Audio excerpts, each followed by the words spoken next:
Like and subscribe and click the bell icon to get new video updates.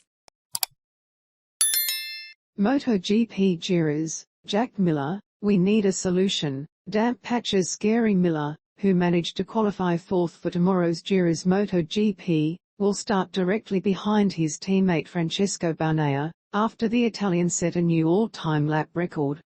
Given Bagnaia's storming time of 1:36.170 seconds, you'd be well in your right to assume track conditions were at their optimal. But that was far from the case, as lingering damp patches have made sections of the 2.7-mile circuit very tricky over the course of the weekend. In particular Turn 8, as Miller referred to it as scary due to its off-camber nature. I mean, even today they're still there at Turn 8.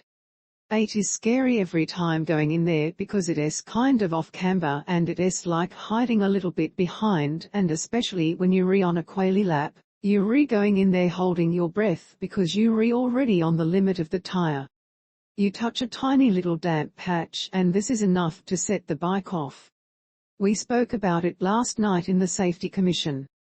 I think they know what they're redoing and hopefully we can get a solution, because they did a lot of work on the track to try and dry them up this morning. Because the issue is also coming from the humidity in the night.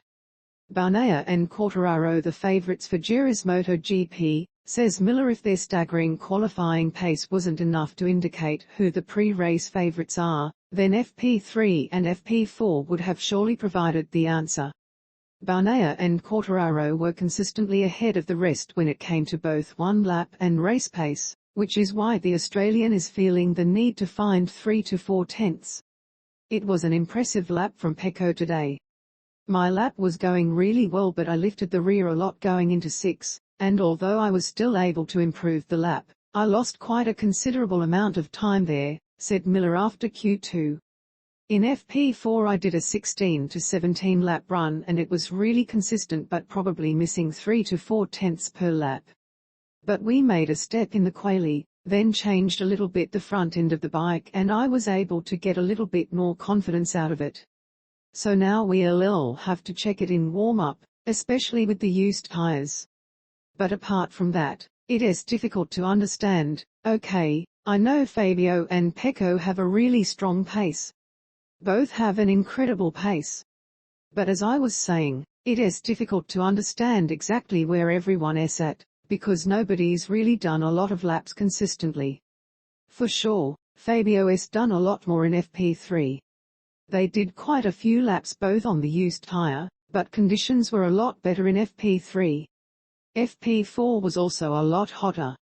Apart from Pecco, everybody else seems to struggle a little bit to do similar lap times like this morning.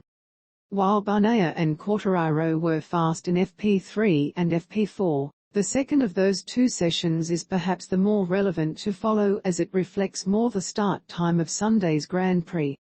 Bastianini has work to do after Q2 crash. While it was great qualifying for the factory Ducati team, former championship leader Enea Bastianini had a much tougher time of things. The Italian looked to have good pace with the soft tyre, but a crash in qualifying is likely to compromise his race. Not my day, added the two-time race winner in 2022. This morning we managed to get a direct seed to Q2, but the feeling with the bike is not the best. With the softer tyre it is not too bad, but we're struggling with the medium one, so the warm-up will be key in that sense. Obviously the afternoon crash didn't help, as I could have at least started from a better position on the grid. I'm not sure what happened as the front tucked at turn 8. I do have a lack of feeling with the front end of the bike, but the good news is that I did not hurt myself in the process.